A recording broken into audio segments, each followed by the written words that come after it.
বানাচ্ছে এবং সবাইকে দিচ্ছে। This is known as Brazilian soda.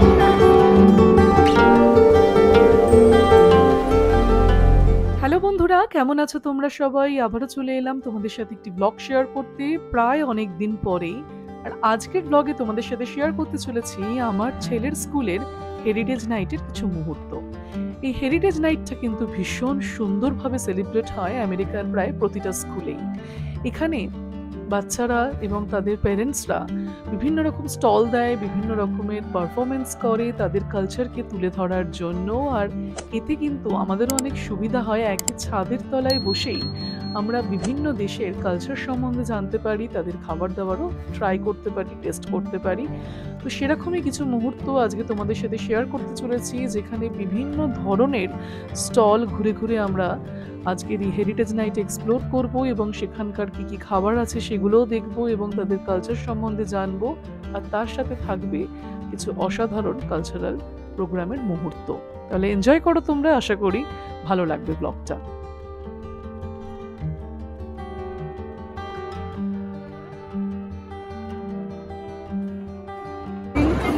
Brazil, এটা কিন্তু এখানকার সুপার মার্কেটেও পাওয়া যায়, এখানকার যে বেকারি সেসব জায়গাতেও পাওয়া যায়।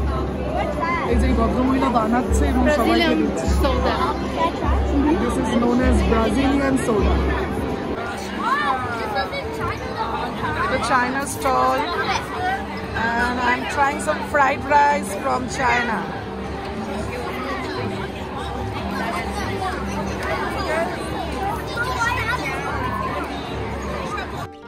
আর এটা হচ্ছে ইন্ডিয়ার স্টল। ভীষণ সুন্দরভাবে স্টলটাকে ডেকোরেট করা হয়েছে।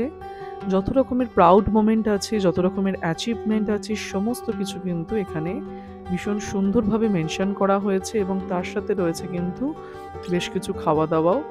এখানে খাওয়া দাওয়াতে বেশ পাকোড়া জাতীয় রয়েছে, লস্যি রয়েছে, সব রকম নিয়ে কিন্তু ইন্ডিয়ার যেটা মশালাদার খাওয়া এবং চটপটা খাওয়া তার কিন্তু চিহ্ন রাখা হয়েছে।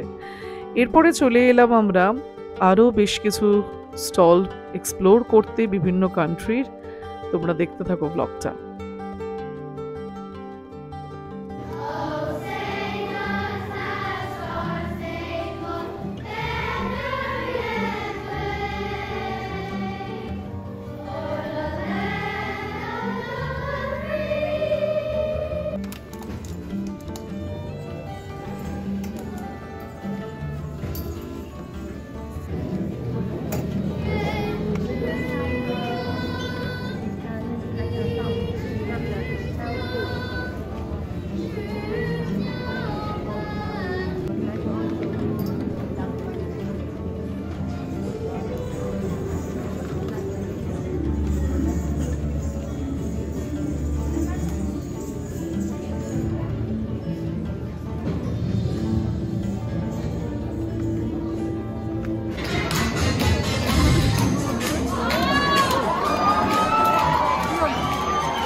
আজকের দিনটা কিন্তু আমাদের বেশ ভালোই কাটলো। বিভিন্ন দেশের খাওয়া দাওয়া, তাদের কালচার, তাদের পারফরমেন্স, সমস্ত কিছু সাক্ষী হতে পেরে কিন্তু ভালোই লাগছে। তোমাদের কেমন লাগলো আজকের এই ব্লগ? অবশ্যই আমায় কমেন্টে লিখে জানিও।